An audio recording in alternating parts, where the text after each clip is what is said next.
Welcome to E360 TV, the live streaming and on-demand destination for influential voices and enlightened audiences. We offer trending, grassroots, and purpose-driven content across a diverse range of interests. E360 TV is more than just watching programs. We offer the ability to interact with live shows connecting audiences to real, authentic influencers and storytellers while streaming to millions of devices.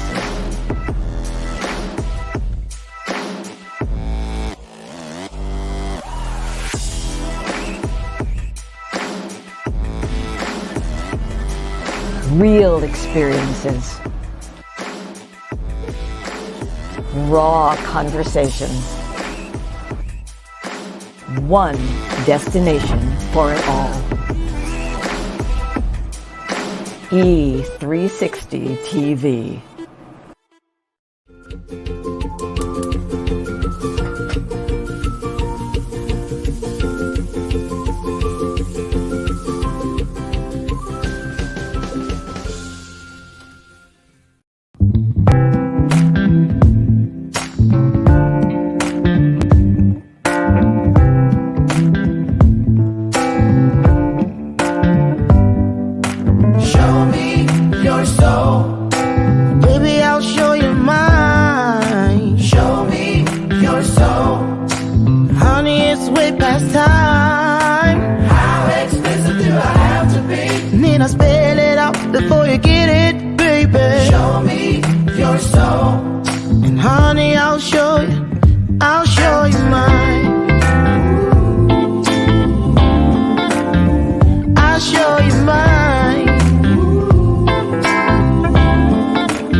Don't see what's yours for the taking tonight.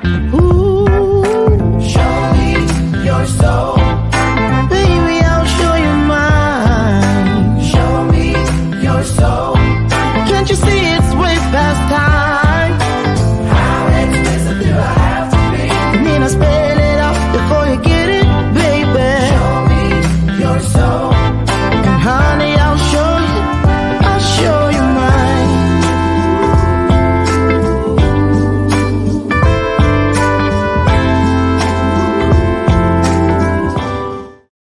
Good morning. Good morning. Yes, she's still with us. Louise Jefferson is still channeling through me. I don't know what's up with her, but she's here. George. Anyway, she's here. I'm working on it. I got my halls. I've got my, what is this stuff called? Chloroseptic. The public speaker's best friend sometimes. What is that? It's just so darn nasty. You know what? But if it wasn't nasty, it wouldn't work. Remember that? But Mom, it's nasty. Mom, it hurts. It's gotta hurt, or else it's not working. Remember that? So anyway, good morning, good morning, good morning, and welcome to today's installment of Bathrobe Moments.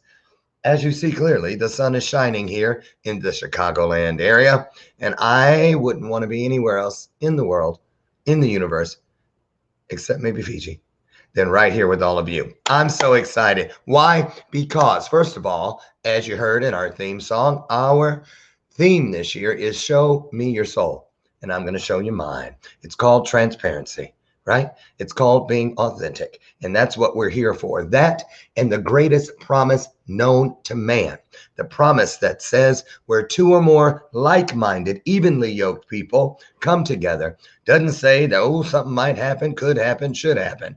The promise is that it will. And today is no exception. So I'm so happy you're here. Pour into this opportunity and allow yourself to be poured into. Can I get an amen? All righty then. See, we're in agreement. I'm so excited about today's guest. Before I bring I'm trying to find the right word. to describe him. I told my husband last night, Brian, I said, you remember Perry Power? I said, I've had a few people tell me he's the UK version of me. And I was like, and it's interesting. I'm trying to get out of that sun.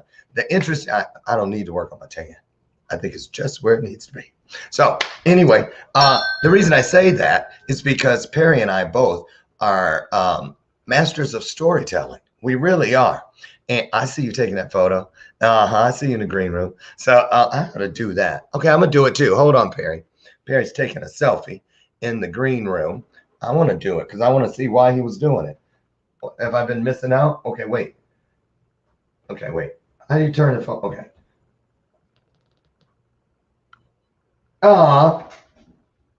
Okay. So anyway, Perry, that's what drew me to him. You know, when I was minding my own business one day years ago on social media, and this little thing flew through the screen. I was like, what in the world? What is that? I said, look at that guy, clearly using a stage name, Perry Power. Who's that? Right. What are you going to tell us next? You're Austin Powers' cousin? Anyway, it's really him. And he is indeed powerful. Powerful with story and showing others, like you, how to find your story. Because if you don't know your story, you can't tell your story, you can't share your story. Therefore, no one can grow and heal through your story. I say it all the time, and I'm sure my friend Perry, who's about to come in, will agree. Guess what?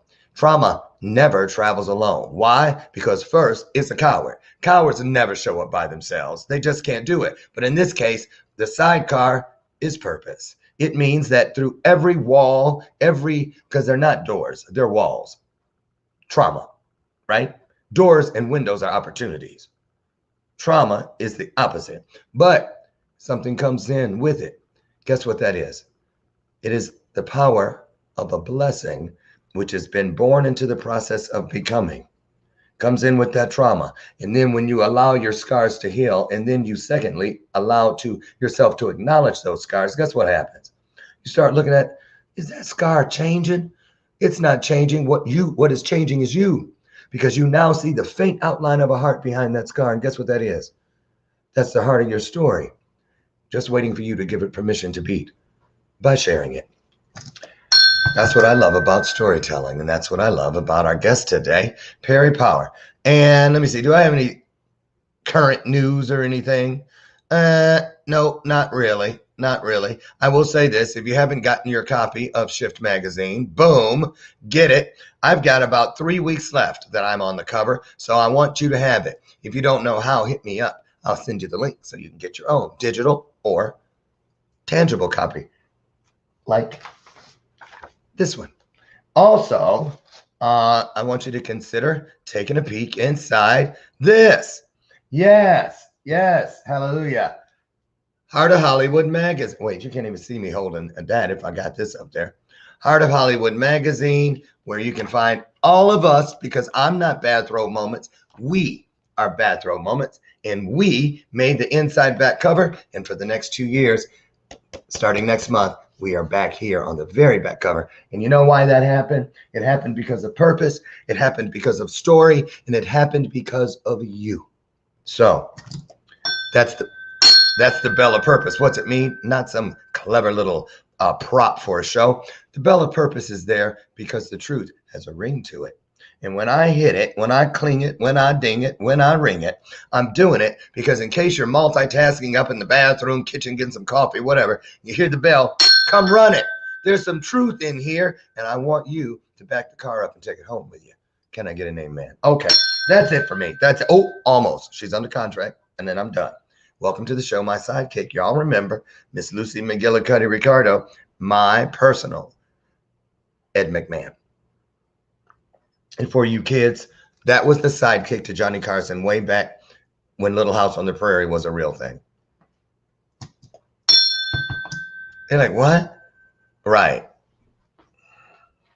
Scratching my head. You know, I talk to kids like Perry nowadays, and I'll say something about Captain Kangaroo. Who? Sesame Street? What? Electric Company. I just shut my mouth at that point. You guys, listen, let me tell you about Perry real quick. He's very quick with his elevator pitch. He puts it out there. What do you do? What do you do? Who are you? What do you do? I'm a storyteller, best-selling author, TEDx speaker, and founder of We Rescue Kids. Another thing I love about this guy, Perry Power, helps victims of childhood sexual abuse to break their silence whilst WHILST.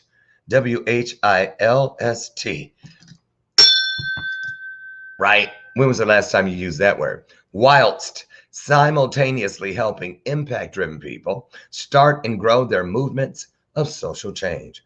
Listen at that. Helping impact-driven people. Is that you? I certainly hope so. And if not, it certainly will be after this show, during this show. As a matter of fact, starting right now, because guess what? Oh, here he comes. Perry Power.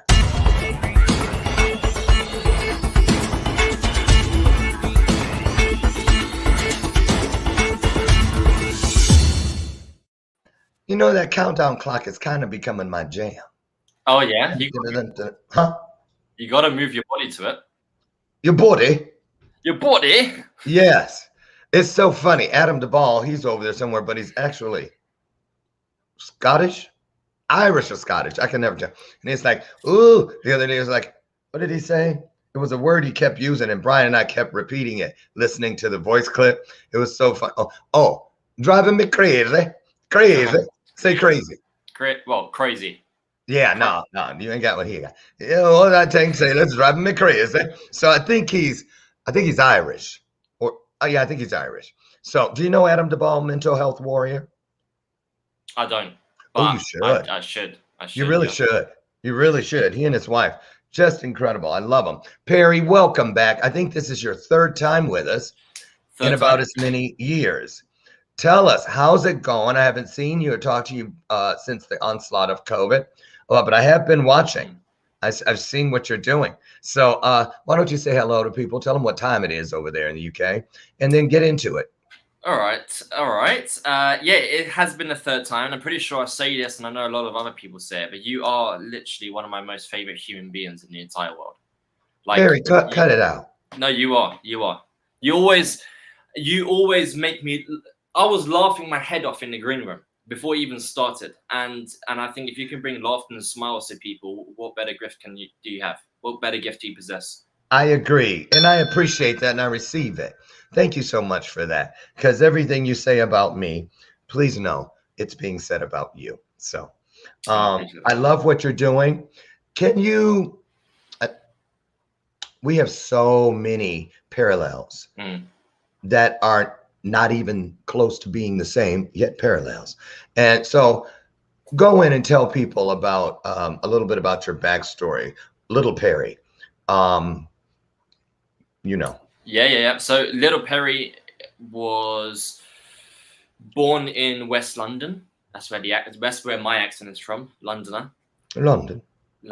And he was an actor, still is today, but the actor grew in him from a little kid, probably maybe 5 or 6 years old. Little Perry's mother left when he was 4 years old, which just left him and his father until... Huh? I'm trying to match my color to you. I like that. Okay, because you got all that. It looks like an English afternoon, and I don't want it to look like a Chicago morning, so now we kind of match. Go ahead. So your mother left at 4. Where'd she go? She just walked out, and she just had to try to make sense of her life, I think, and try to understand her feelings. And I saw her once a year for a few years, quite a few years, once a year. Okay, so she didn't really just disappear. She just distanced. She distanced herself drastically, yes. Okay, and who started caring for little Perry?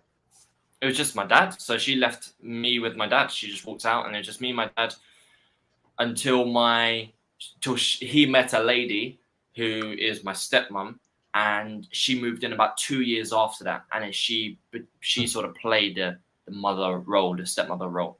So then it was them two raising me. All right. And when the juice of the story starts really in regards to what my message is about, when I was 10 years old. So I was sexually abused by my step-granddad for roughly a year and a half. Started from when I was 10 to about 11 and a half, because so this is my dad's mum, and I always used to go around. I was very close with my nan, and I would go around all the time. Nan is London for grandma. Yeah. English for okay. Oh, Yeah. okay. Yeah. Your Nan. Okay. Yeah. So I do you guys not have Nan in the States? We Is it have just grandma? nanas. I've heard of Nana. Nana. Hey, Yeah. you guys, drop it in the comments. Do you have a Nan or a Nana? A Meemaw or Granny? Okay, go ahead. Yeah. So I used to go around all the time. Most of the time, I was with somebody, whether that's my cousin, whether that's my dad or my stepmom or my auntie. And my step granddad would abuse me sometimes with people in the room, sometimes when there's nobody in the room. And that was because he used to do things to me where like nobody would really see. There was no penetration in regards to the abuse. It was more sort of hand stuff and pressing stuff and all that jazz. But I never saw an issue with it for the whole duration of the whole thing. I never saw an issue with it until my stepmom caught it happening. So I was on his lap. He was watching TV. My stepmom was in the bedroom watching, not in the bedroom, sorry, in the living room watching TV. And he was smoking a roll-up cigarette, was all watching TV. Cigarette falls out of his hand onto the carpet, but it's burning a hole in the carpet. My stepmom is like, why is he not picking up the cigarette? She looks up and she sees his hands down my pants massaging me. So then that's when she then stands up, brings me out of the room, takes me home, tells my dad, who wasn't at my nan's house at the time. Then from there on, my dad tried to drill into my head two things. One, Perry, what your step-granddad was doing to you was wrong. Because I never saw it. I just thought it was an expression of love that he was giving to me that nobody else in the family was giving to me. Right. I never saw it as abuse. Made it special. Yeah, it was special love. So my dad was like, right, it's wrong what he was doing to you. You're not allowed to go around there anymore. Now, as soon as he said that, because still I lacked the education and awareness of what it was, my dad became the villain of the story. I didn't like my dad anymore. Why is he stopping me from having a relationship with my nan and my step-grandma? Right. You're just jealous that he likes me better than you. Yeah. I get it. And then my dad then tells me, what happened stays between these four walls of the house. You don't go to school, tell your friends, you don't go to other teachers. This stays hidden. This stays here at home. And then from there, to begin with, I was like, okay, I don't know what the big fuss is about. Then the years started to pile on. Then sexual abuse started to become more of a conversation. It started to become something on the news. Then I started to get awareness around what happened. And then that is when the demons grew in my head.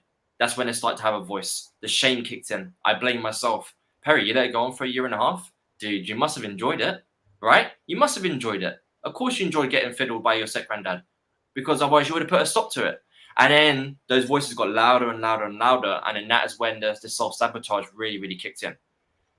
You know? Yes. I've been reading The Fifth Agreement, right? And the Four Agreements it might as well be another layer of skin for me because of what it's done to enhance my journey. And the Fifth Agreement actually speaks to how important it is that we doubt everything.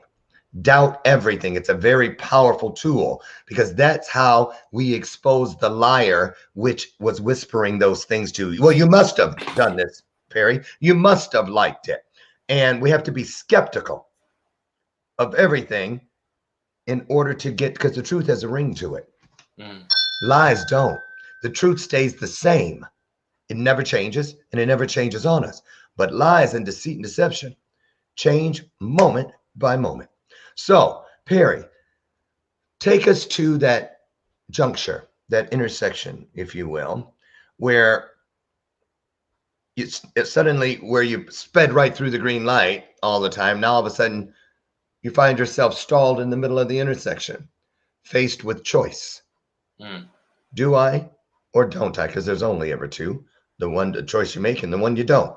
So when did silence become something where you say, wait a minute, I'm sick of you. You got to go. Talk about how you broke your own silence, because I know you work with a lot of people on breaking their own silence. So talk about how that happens, because it's not easy all the time, is it? No, it certainly isn't. So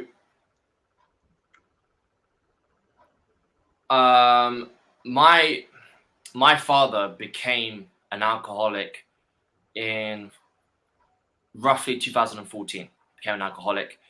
He was drinking on the weekend, and that turned to drinking during the week. Drinking at home turned to drinking in the car while driving, and it's like a domino effect, right? You don't just have one bad habit; it seeps into the next thing. So his drinking then became too hardly eating it all. Then that became a negative mindset. He sees a negative point of view to everything in the world. Then he starts to sabotage relationships, and then he spends more and more and more and more time in his bedroom without coming out. So it just became a domino effect. Then June the 1st, 2014, bearing in mind this whole time, I was roughly, I think, 20, 21 years old from the ages of 11. So that period there, I was living in silence. And that led to me wearing multiple different masks. Wait a minute. Do you think, now that you know who you are and you know how you're living, is it really accurate to say you were living in silence, or were you merely existing within it? Does silence allow us to truly live? Well, no, if you put it like that, it's true, because to truly live, you're living with complete freedom, of emotional freedom, of baggage freedom. But if you're just existing, then you're capped. There's a ceiling there. Right? Exactly. You're being contained in a box. Amen. Go on. Yeah. I like that. So I was merely existing in silence in total for 12 years was what I was in silence for. Now the reason... Would you be about to say something, Delo? No, I'm sorry. That was an utterance. So I'm gonna. It's 30 degrees here in where I am, and do you mind me taking this off because I'm sweating? No, No? and I'm sure I can. Okay, I saw y'all out there. I got a lot of female viewers, and I know they were like, "Go by all means, take it off, Perry, take it off." But that used to be Bathrobe Moments After Dark, y'all. Yeah. It's a different show. At some point. No, go right ahead. That's why I don't wear it until it starts cooling off a little. Yeah. Go ahead. So in total for 12 years. Now the reason why that silence was broken, or I chose for it, because no matter what can happen to us, everything can happen to an individual, and they will still be living in silence for the rest of their life. So I chose to break my silence when June the 1st happens, and I get a call from, well, I actually received 2 pictures from my brother. He's 10 years younger than me, so at the time he was probably 11, 12. And he sent me 2 pictures. One was my dad lying on the bed, and there was a paramedic standing next to him. He had tubes up his nose, but his eyes was open. He was fine. It was just a picture. And then the second picture was an ambulance van outside the family home. So now, I haven't lived at home. I moved out as soon as I could, because my dad, talking about boxes, he put me in a box. If I ever tried to break out from that box, he would give me a clap back in that box, right? He never gave me wings to explore. So as soon as I could, that's why I went to uni, not really to learn, to get away from home. Then that's when I went traveling. So I haven't lived at home since the age of 19. Let me interpret for those people who aren't international. Uni means university.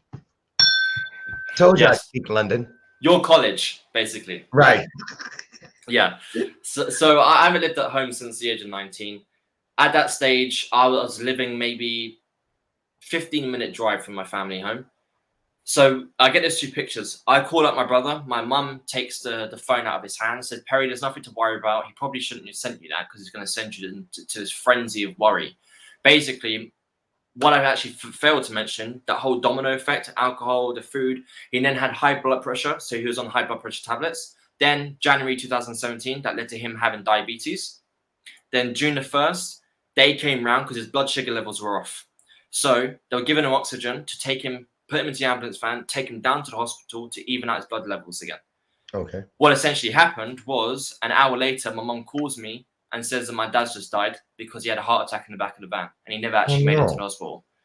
So then that was very tough, because, like I said, my dad took me, he single-handedly cared for me from the age of 4. He was my best friend growing up. I was the best man at his wedding. You know, we was very, very close. And then that happened. Then for about 6 or 7 months, it wasn't a long, dark pit of depression per se, but I really needed to reflect, because I was trying to figure out why a lot of things. I was trying to connect the dots. When he died, there was dots everywhere, scattered everywhere. And I was trying to make sense of them, because like a couple of weeks before his death, I said to him, "Why are you drinking so much?" He texted me, and he says to fight away the demons, right? So I'm trying to think, well, what demon? What on earth? What are these demons that he's talking about? So I'm trying to figure it all out. Now, whilst I'm trying to, Go on. I'm guessing, but so I'm trying to figure it all out. Then how I broke my silence, it was literally in this. So when I received that text, I was living in my first house that I was renting. Then from there, I moved to a second house that I was renting. In that house, I was brushing my teeth. And I literally spat the toothbrush, looked at myself in the mirror, and it was just, dude, if you carry on the way you're going, in 20 years' time, you'll be the same as your dad. You'll have a heart attack and you'll leave behind a family before the age of 50. My dad was 48 years old. Young soul, right? So had half of his life left. Right. Okay? And I was like, you need to change. Like, you need to shift something up. But what is it? And at that stage, from the whole what is it, just before I moved to that house, Lewis Howes brings out a book, Mask of Masculinity. And he was on the Ellen DeGeneres show, and he articulated the message behind his book in such a way where it clicked in me that I was wearing masks.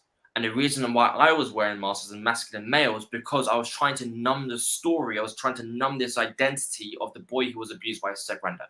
And the more that I wear these masks, the more that I become somebody else, the faster away can get away from him. So I think, right? Yeah. And whereas a matter of fact, that kind of just brings you closer to that person because you're running away, right? Which means that somebody's always behind you. So I then told my girlfriend at the time about the abuse. That was actually the first point I broke my silence. I broke my silence for me. If she was going to leave me, that's fine. It's unfortunate, but I'm doing this for me. I need to tell you, Abby, that this is what happened. Then from there, then I spit the toothpaste out. I was like, something's going to change. So in short, I was driving home from a mastermind event. I broke my silence again to 4 people or 5 people at a mastermind event. They met me with welcoming arms. So that was the second bit of proof that I needed. Because when you live in a silence, right, you create this world in your mind of just pure negativity. If I break my silence, if I tell the world that I've been abused, I'm going to be met with pitchforks. They're going to burn me alive. They're going to laugh at me. They're going to say that I made it up. They're going to say that I deserved it. Whatever it is, right, whatever it is, that's what's going to happen. But until you break the silence and you're met with an action that's a complete opposite of what you had living inside your mind, you then realize that the outside world is just a reflection of your internal world. So you need to shift that. Correct. So then I got my phone. I was driving home from a mastermind event. I was like, right, I need to tell the world. I done a video. It took me 7 takes to do this video. And in a 17-minute video, I talked about my abuse. I talked about my dad's death. Talked about how I haven't gotten over it and there's still a lot of hatred there. And I talked about my business, which I had at the time, which was an online fitness company. And I talked about all that in that video.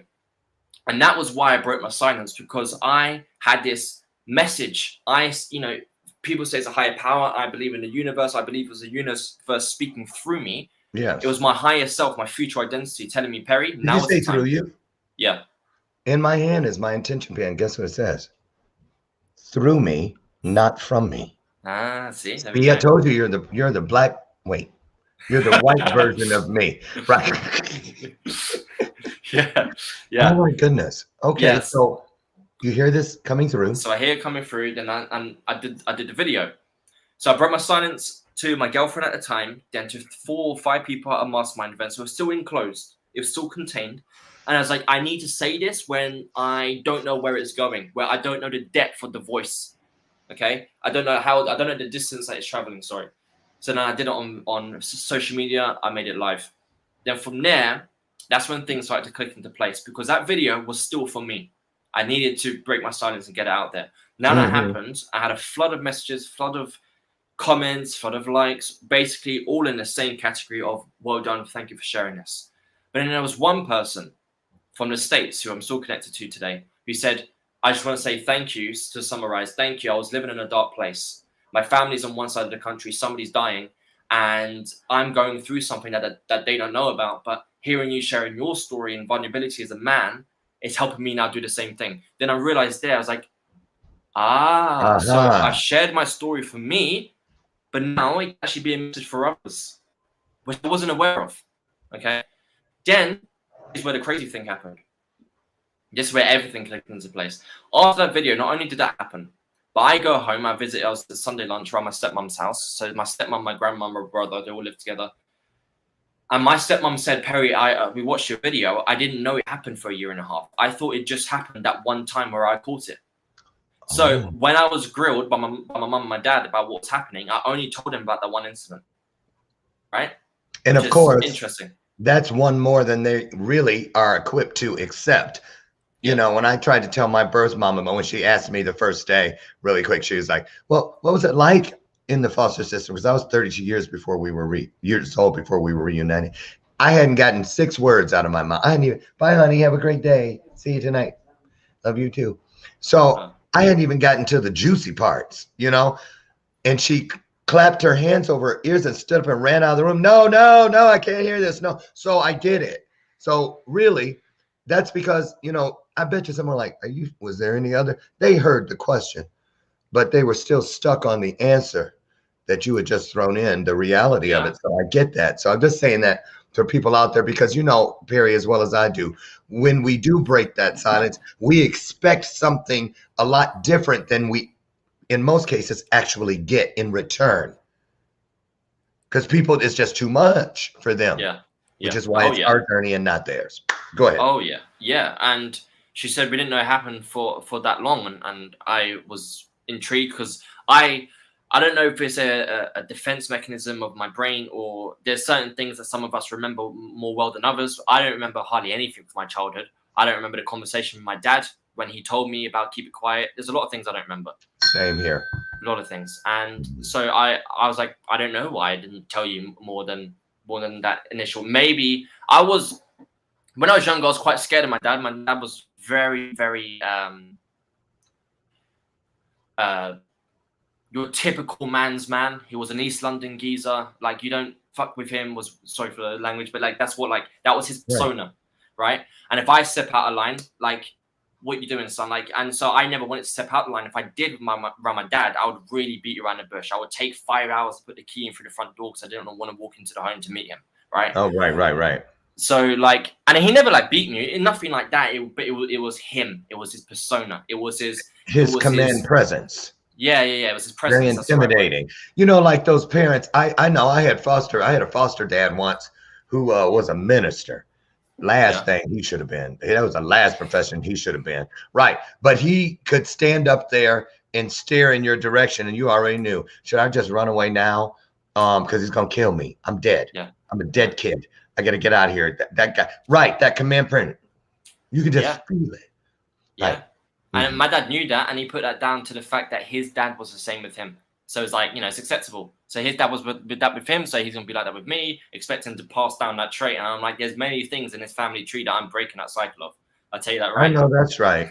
Prune that sucker. Listen, we're gonna take a brief 1-minute break. When we come back, remember at the top of the interview, Perry mentioned that his father kept him in a box, but then his father passed away. I want to know, what kind of box was it?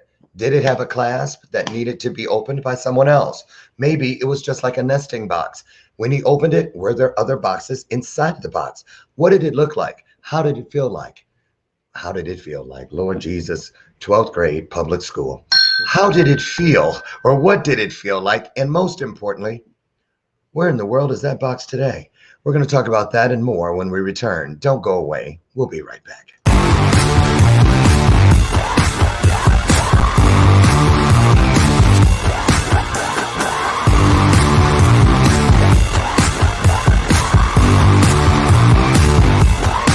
Except I received this insight about a title called Prisoner of War. The book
Welcome back to today's installment of Bathrobe Moments. I'm your host, Lauren Michaels Harris. Before we bring the wonderful Perry Power back in to continue this illuminating conversation about breaking the silence, getting through it and moving forward, first of all, I want to talk to you about a little thing. Just happened to be on a note from yesterday with one of my coaching clients.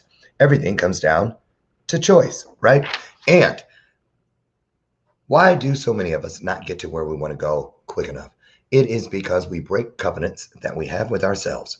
If you are going to take great to greater, bright to brighter, strong to stronger, healthy to healthier, you might want to ditch your Diet Cokes, your Monster Power drinks. Oops, I used our guest name in there. No offense, Perry Power, but oh, hi, Ethel. She just walked by. But whatever it is that's not serving you, right? Break it. This is an opportunity. It may just look like a can filled with vegetable juice, and it is filled with it, 100% from concentrate, only 30 calories, and this is one serving of vegetables. I want to love myself, and so I'm going to love myself by doing better. I'm going to pop the top, and I'm no longer going to say, oops, I could have had a V8. Well, I could have made a difference in this world. No, I'm having one so I can make a difference in the world. Find yours. It's easy. Go down your nearest juice aisle at your grocery store, and you will find it. I guarantee it. If not, give me a call. I got them on speed dial. V8. Get yours today. Hi, Perry. Welcome back. Hello. I want a can of that. I know. They sent me the little ones this time. I got to drink them up. And yeah, but I'm back to the big ones because the package came yesterday. So yeah, I love it. I actually do. And you know how I got them? I drink this all the time. Just like next week I start with The Art of Shaving. I wrote them because I said, I love you. You know, I got all these gray turkey hairs that come out. You almost have to get a chainsaw to get through them. And I started using your shave oil and whatnot. Next thing you know, they're a sponsor. God is good. The universe is great. So listen, let's get into this, and I'm going to get your pen ready, because I want to throw all these out there because I want you to run with it so you can get to the point where you can tell people how it is you help them break their silence, therefore casting their spell of purpose of being of service to others, because, like Bruce Lee said, words are, that's why it's called spelling, because they cast spells, wonderful, wonderful spells of healing. So first of all, I want you to talk about secrets. How detrimental you feel they can be. I want you to talk about what I know to be true about lies, because lies, those things that you were talking about earlier, you made it happen. You asked for it. I know that the only power that lies can push into our space is when they get us alone. They have to get us alone. And, it's important to understand that. So I want to hear how you talk about that. Check that off. And you mentioned masks. You were wearing masks, and in my universe, the same place that got me to that same intersection was when the universe showed me that I had actually, through my silence, sewn the lips of all of the versions of me shut, thereby enabling them to continue being a part of the current me. And I just recently, through my masterclass, when I first watched it, was reunited with that inner child sitting on that same bed where that first abuse took place, where I always found him for the last 59 years. And just a couple months ago, when I watched that class back, I found myself sitting there, both of us looking at me at the back of this very chair, watching us on the screen. And we were facing each other, holding hands like this. For the first time, he just grabbed me, and the breath moved out of me, and telepathically I heard what I call a soul whisper that said, thank you, because I'm Lauren, he was Larry. And he said, thank you for coming back and showing me why we had to live this. Now go back there and finish what we have started. And it was absolutely incredible. So I want you to talk about getting out of that mask, unsewing those lips. Why is it so important to allow all of those versions of us, because they got us here, to continue speaking into our narrative? So I'm going to jet out for a moment because I got a feeling something really special is coming right now. Be right.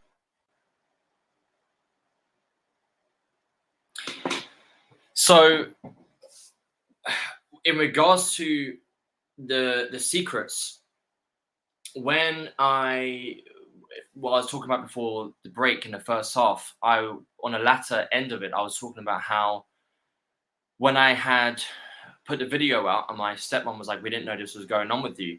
I then went round to my cousin's house, which is my dad's niece. And there I found out that not only was it just me that got sexually abused by my step granddad, it was also my cousin, my auntie, and my dad. So there was 4 people within the family, the immediate family, that were victims of my step granddad. And the one that really with me was the fact that my dad was a victim. That's what made a lot of sense. That is why my dad told me to keep it a secret when he found out when I was 11 years old, because he was keeping it a secret.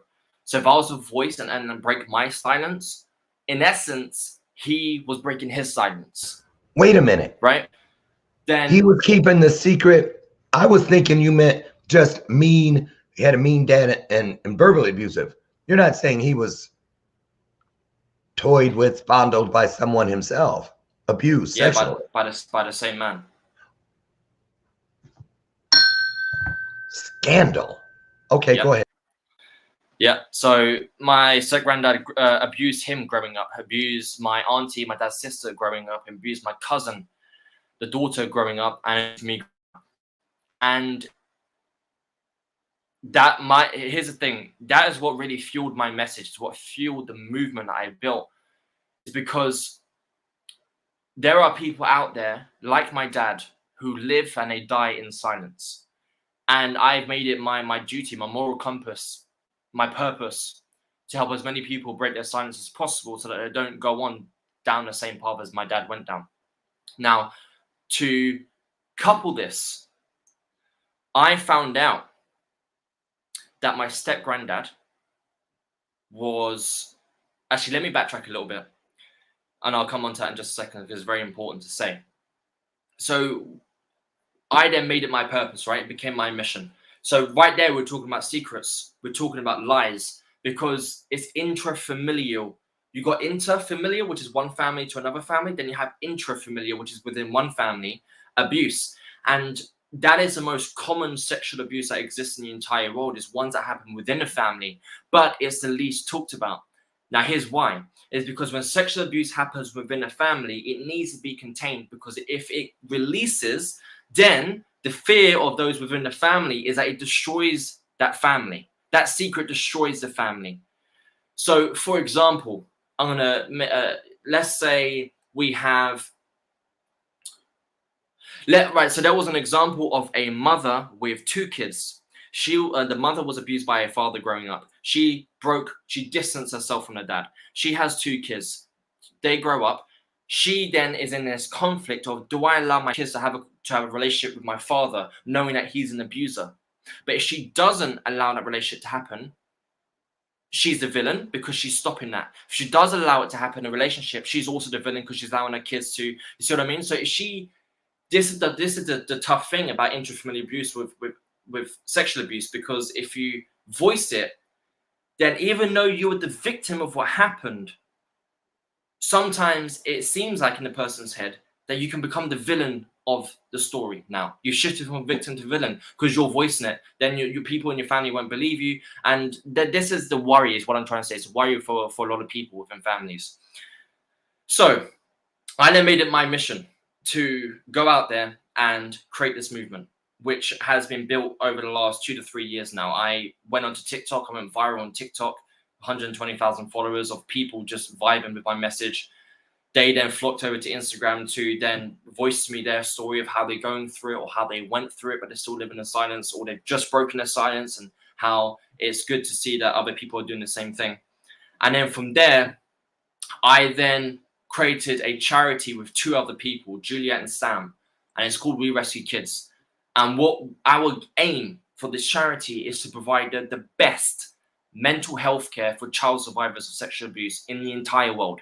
And we have a lot of scholarships too for kids and families who can't afford it. That's fine. We still want to give you that mental health care, because there isn't much of a focus on mental health growth with children. There's with adults, but there isn't that much going on for children, and we want to completely change that. So that is our mission at the moment. So then I formed that charity. Then from there, I then wrote a book, which is this, Breaking the Silence. Okay, now the motion behind this book was to split it up into 3 parts. Part 1 is my story. Part 2, there are stories from 14 other survivors of sexual abuse. Then part 3 is the steps one can take to break their silence. And the last page of part 2, and the last page, it says your story. So if I go to, so we got loads. So half of these stories here are named and half of them are unnamed, but that's fine. But then here we have your story. So then you as a victim who's living in silence, you can grab a pen, you can write your story into the book, and then you become the 15th survivor, right? You become part of it. And then part 3 is how you can take the steps to break your silence. Then from there, at the beginning of this year, I've done a TEDx talk called Breaking Your Silence, where I'm basically delivering the message that, listen, you've heard my story of how I broke my silence, and that was verbal. I told my girlfriend at the time, then I told 4 or 5 people at Mastermind, then I did a video and put it out there to the world. And I don't want people to believe that that's the only steps you need to take to break your silence. What my message here is behind the talk, behind the movement, behind the book is that, listen, break your silence to yourself first and then to others. Instead of making somebody else step 1 to break your silence to, which can seem so daunting and overwhelming that you won't do it. That will further keep you in a pit of darkness and a pit of silence. Instead, break your silence to yourself first. Journal it. Say it to yourself in the mirror, right? Make something. Allow those emotions to be expressed through you in this craft, in this art form. Get a blank canvas, get paint, chuck paint onto it, and that right there is a visual representation of your silence being broken. Then once you've done that enough times, then step 20, 30, 40, 50, step 100 can then be telling somebody, okay? Because then you don't become reliant on somebody else's reaction to you breaking your silence, because it's you who matters, right? So now, when I released this book, I was inundated with press. I got featured in the biggest press news outlet called The Sun in the UK going. I was literally pictured in quite a lot of places, which is amazing.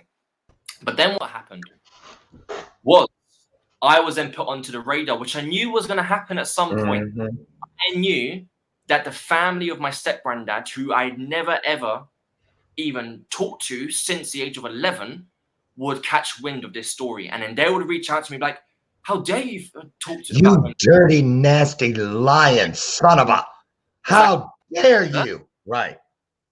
Something like that. But here's the thing. A lot of people going through abuse, they fear that. And here's the thing, is like that is somebody else's reaction. You can never control what's outside of your control. Okay. So I was like, I don't care if they're going to reach out to me. I don't care if they want to try and file a lawsuit. I couldn't care less what their actions are. What's more important is me getting this book out and helping people break their silence. So 4 weeks after, this is how quick the release, this is how, like, this book done amazing. And I wasn't expecting that. Because I self-published this, right? Within 4 weeks, my story got onto the radar and of 2 family members, the siblings, 2 family members of my step-granddad. They reached out to me and they sent me a few long messages. And I remember when I read the first sentence, it said, "Hey Perry, it's insert blank here. I don't know if you'll remember me, but," and I just put my phone down. I was like, I don't know if I'm ready for this. I don't know if I'm ready for this. Well, I gotta chill. But I pushed through it. I picked up the phone, I opened up the message, and this person proceeded to say that, just to let you know that our entire family has your support because he abused us too. So not only did he abuse our family, but he abused his members of his own family too. Okay. Oh, yeah. Yeah. Which of course makes sense, because an abuser within a family doesn't just abuse one person. That's right. It very rarely happens. Very rarely happens. They abuse multiple people. Well, Perry, don't you think it's just awesome? Because the same thing happened with me, with telling my story, so I didn't know what I thought would come from it. I just knew I was tired of what I had and I was ready to live. I was ready to truly live. And I told that story that night in front of 400 people in a junior high school auditorium. And within a year, just sitting up on my YouTube channel. I opened a YouTube channel just to have a place to archive the video they sent me 2 months later. And Goldcast found it. And today that story is my Goldcast video of having 22 mothers lost or found. Has 22 million views. 22 mothers, 22 million views. Oh, jeez, yeah. I don't believe in coincidence. I believe in purpose. And purpose flows through story. You know, I want to just throw this in here. Everything that Perry has described as having gone through, even as an innocent version of himself, little Perry, little Larry, who is actually Lauren today. Same thing in all of you, because we've all dealt with it, something. We've all had a cross, or still do, to bear. But I want you to understand something. Here's why it's so important that we do understand it. Because we are the riverbeds of life. And our message, our stories, that's the water that flows through those riverbeds. When we look at it like that, we only have one job. It is to keep that waterway free of dams. And silence is the biggest dam of all. So, Perry, let's get into let's tell everybody about the program, about the Storytelling Academy, where they can how they can learn to just dive in the ocean of story, their story. Yeah. So in like I said earlier, I wouldn't even for break of silence for I think it's been about 2 years now, just over 2 years. And what I want to realize is that whilst building my movement and continue to build it for the rest of my life, I also want to be helping other people build their movement of social change too.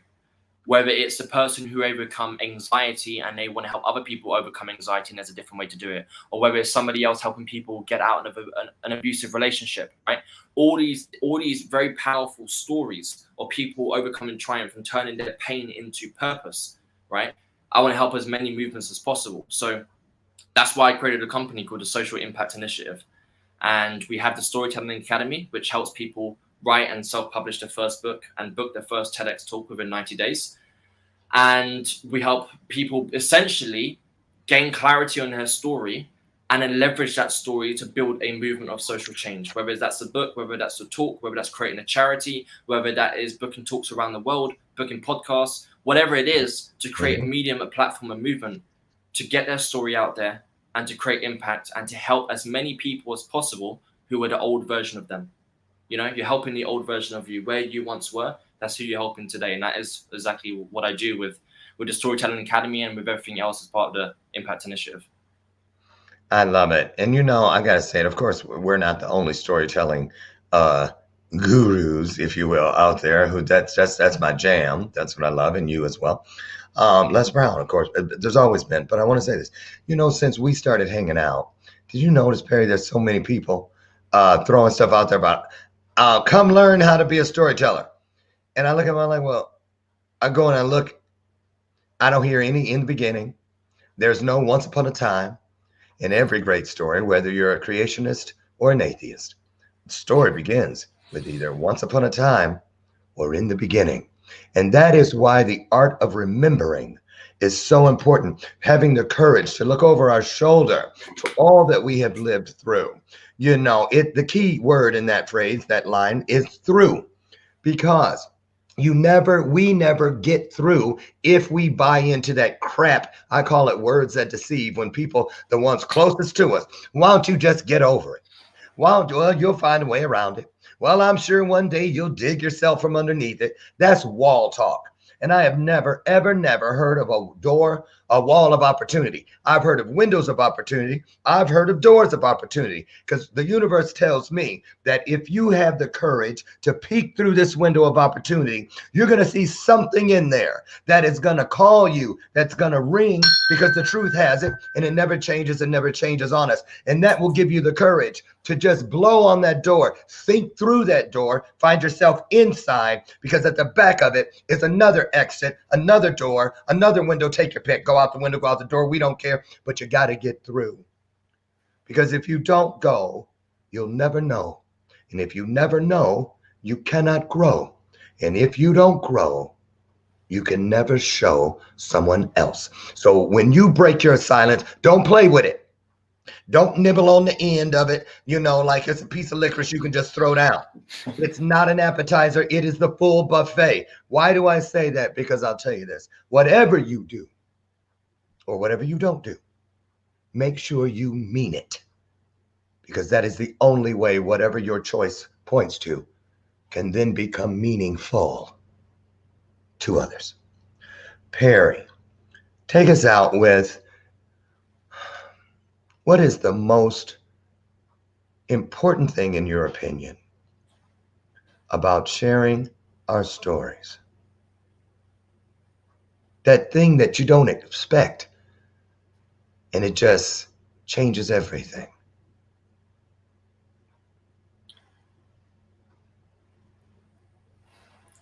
As cliche as it sounds, it's the you talked about the box earlier and what's the type of lock that you have on the box. And yes. I think exactly, and I think it's the key that you give to others. Your story is the key that you're giving to others to unlock their lock so that they can become free, and whatever free looks like for them. You're releasing their true potential, but you're allowing that to happen by expressing your story. And that's what I think is what matters. Amen. And you know what? Just to lock this and push it home, you guys, listen, you see this box? Does this box look scary? No. Because it's outside. It is here, a part of the promise of 2 or more. Lies did not get us alone when it came to this box. But if you leave the box inside, it sounds and looks like this. You'll be scared to open it because a voice will say to you,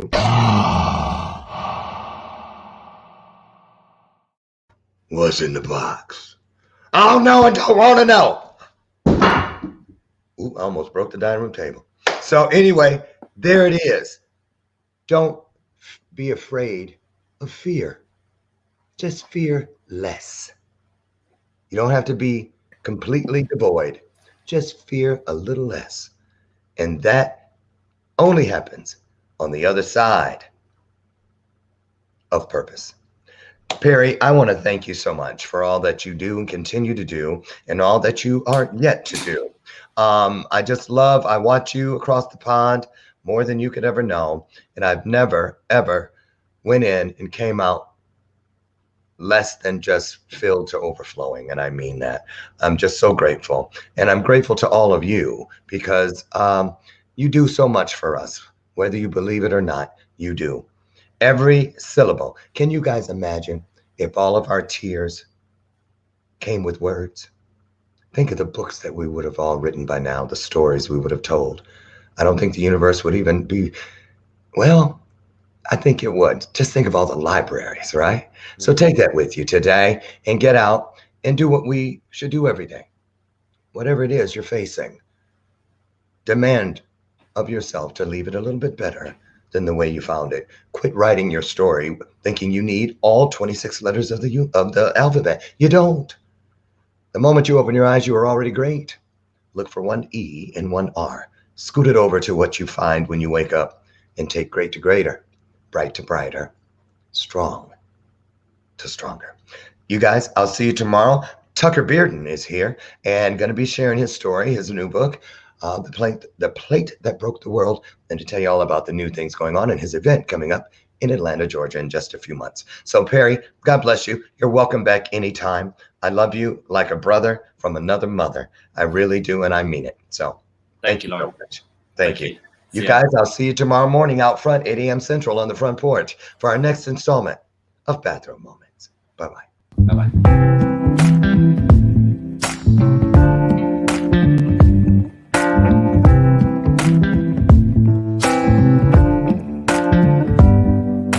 Show me your soul.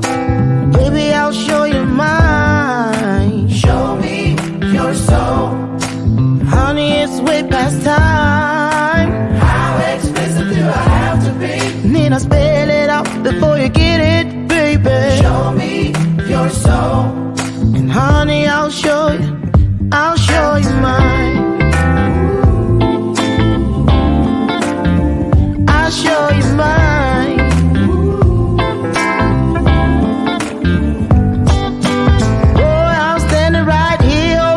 other side.